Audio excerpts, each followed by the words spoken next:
Every year, hundreds of people are reported missing in national parks and forests, many of them children. And most are eventually found, whether dead or alive. But a small percentage of the cases, some right here in Oregon, are never solved. The mystery those cases present has one man wondering if there's a common denominator behind the disappearances that have search and rescue crews continuing to scratch their heads. We turned around and here was this little toddler walking out of the fog with absolutely no clothes on at all. Well, it's troubling. Every month in almost every state, people go into the wilderness and don't come out.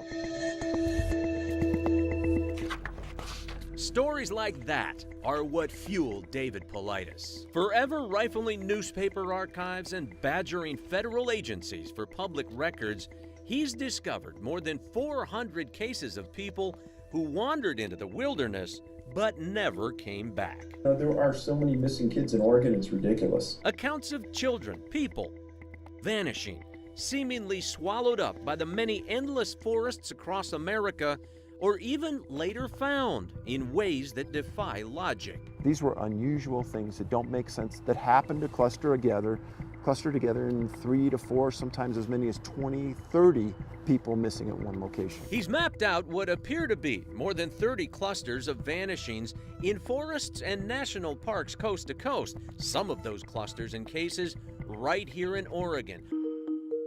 The search coordinators themselves are baffled by it too. The ones they don't think is criminal in nature.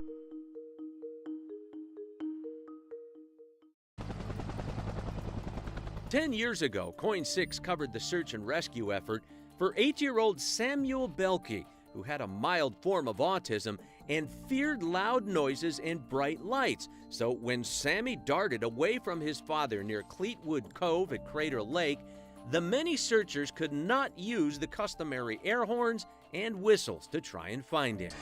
Any of these spaces where you could fit a small person are places that we'd want to be searching. When him and his dad went up to Crater Lake and they were on a little vacation, the circumstances behind his disappearance and the subsequent inability of the Park Service to find him is unusual. And they brought in canines. Canines couldn't pick up a scent. They brought in air support. They couldn't find him. 8 years earlier, another 8-year-old boy, Derek Ingebrigtsen, vanished from this spot, a densely wooded mountainside above Upper Klamath Lake, not far from Crater Lake National Park. Now we got a dog up here, I guess. We took some of my brother's clothes, and we got a dog up here that's gonna try to sniff him out or something. Search and rescue crews spent more than 10,000 hours looking for Derek, but still haven't found a single clue. When Derek was out there with his dad and his grandpa, they somehow or another, he just walked around, didn't go far. There was snow on the ground. They should have been able to track him, and he vanishes. That's another case that you search an area, you have good information, you go right to where they were, and they're just not there. I mean, after all this time, they still do a yearly search for that. The search team goes out and does a training, and they'll go back and search that area every year. Scott Lucas is the search and rescue coordinator at Oregon's Office of Emergency Management. He says it's only 1 or 2% of the missions they launch that don't return answers, but they average about 900 searches a year. And yet, Oregon does have its share of miraculous and mystifying survival stories also. Just kind of got tunnel vision, and just kept focusing in on walking down this one road. I really had no idea where I was going.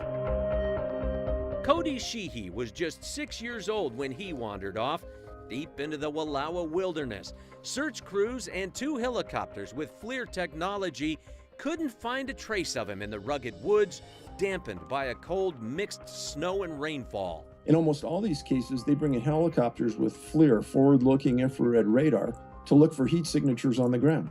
They can't find a heat signature. That's unusual. But the next morning, 15 hours later and 20 miles away, Cody walked up to a house and asked for help. I was physically at the end of my rope that next morning, and if I hadn't been in a situation where people found me at that time, I don't know how I would have done for another night out there. I could easily have died.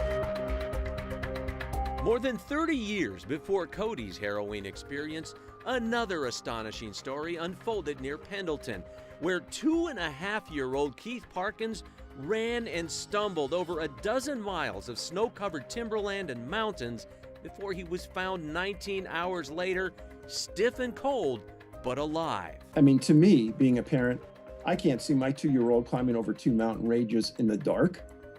That's pretty hard to believe. And there's some cases where little kids are alleged to have walked up to 20 miles overnight or climbed phenomenal heights, 3,000 and 4,000 feet.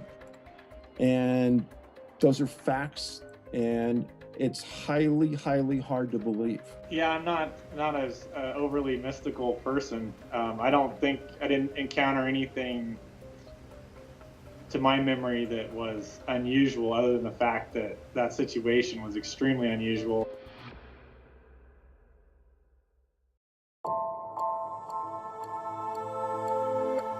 Sheehy is alive, but the fate of others like Derek Engebretson and Sammy Belke are why Politis keeps digging for answers. In Belke's case, we interviewed one of the local sheriffs that was involved 2 days after he disappeared about this incident.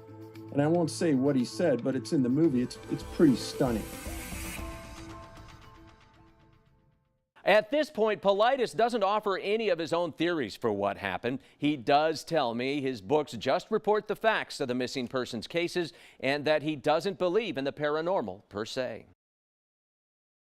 Calling it the biggest poaching ring they've ever seen in the Northwest, slaughtering of more than 100 bears, cougars, and other big game. And those suspects now facing close to 200 criminal charges in Skamania County, where they faced a judge. And our Tim Becker has been following this investigation for months now. And you were in the courtroom, Tim, as these suspects appeared? Yes, I was yesterday, but long before that, Washington Department of Fish and Wildlife Police spent hundreds of hours on this case. You know, it started small, but quickly ballooned into what it is now after investigators came across a stockpile of evidence via electronic media.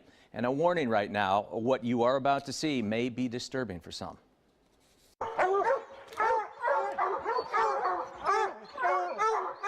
A pack of hounds bays at a treed bear. Seconds later, my first reaction is I almost vomited. It made me sick to my stomach. Fish and Wildlife Police in Washington say the slaughterings like this Get 'em, boys!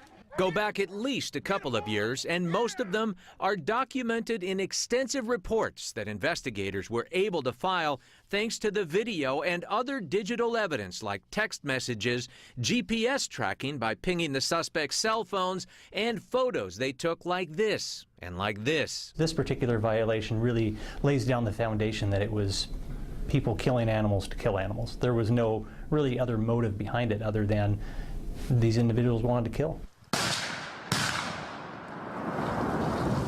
Did you understand what you were charged with in all 28 counts? Yes. 23-year-old Eric Martin is one of several suspects frequently highlighted in the hundreds of pages of reports. So is 23-year-old William Haynes. Police say the bulk of the evidence came from their cell phones. I mean, to archive your escapades like that, you've got to feel pretty freewheeling. You've got to feel as if, you know, the chances of getting caught are like winning the lotto. We want to know. You know, we can see what they did. We know where they did it. You know how they did it.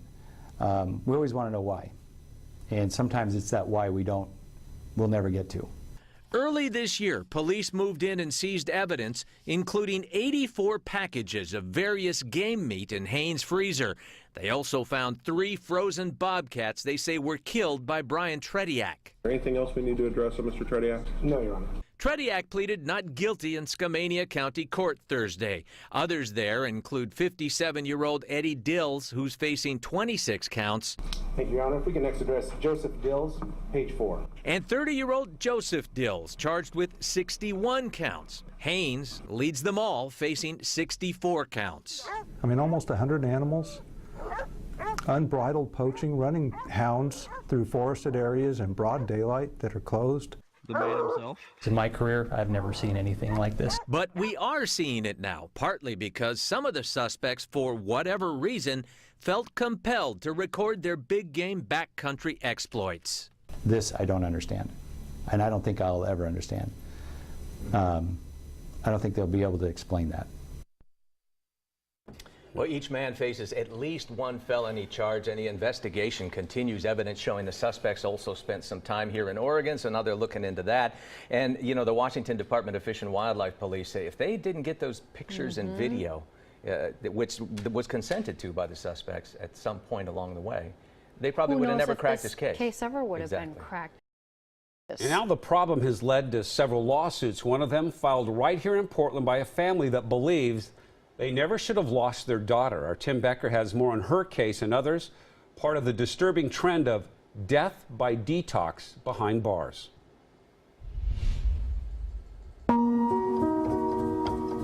I just can't imagine not helping someone when they're pleading for help. He basically addressed me right away and said that my daughter had collapsed and died, and they weren't able to revive her. This is 26-year-old Madeline Pitkin, 3.5 years ago, approaching jail staff for help while suffering from heroin detoxification. 7 days after she was admitted to the Washington County Jail, her life ended inside of her cell. Her organs stopped working, her heart stopped, and she died on the jail cell floor. 2 years ago in Colorado, Tyler Tabor was also fighting addiction. Tyler passed away in jail When he died behind bars. To die like a dog in a jail cell, you know, when you have family that loves you, when you are so easily treated, is simply an outrage. One of the side effects of detoxification from opioids, in particular heroin, is dehydration. And if dehydration is not properly managed, it can result in death. Tim Jones is the attorney for Madeline Pitkin's family. Their lawsuit lists Washington County and Tennessee-based Horizon Health, the county's contracted jail care provider at the time, among the defendants. The suit shows how Pitkin made 4 written requests for help because symptoms from heroin withdrawal, vomiting and diarrhea, were severely dehydrating her. I haven't been able to keep food, liquid, or meds down in days. I feel like I'm very close to death. I can't hear, I can't see.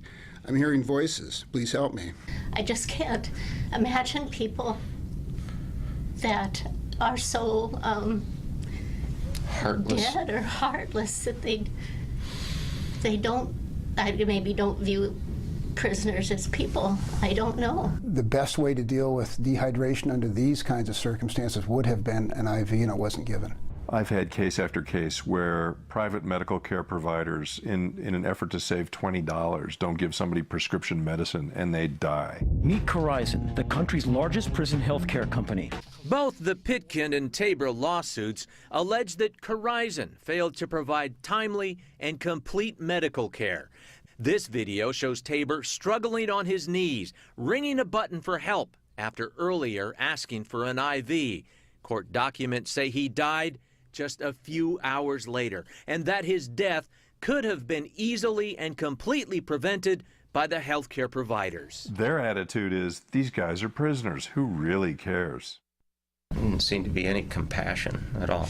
Responding to our story, Horizon Health says the allegations being made about their policies regarding care are simply not true. We have successfully treated thousands of patients detoxing. They add, it defies logic that we would risk multi-million-dollar judgments or settlements over relatively inexpensive treatments or hospitalizations. We loved her very much. Madeline's family was never able to make contact with her inside the jail. A letter they wrote sent back because it lacked a complete return address, and now left only with memories and pain. Excuse me.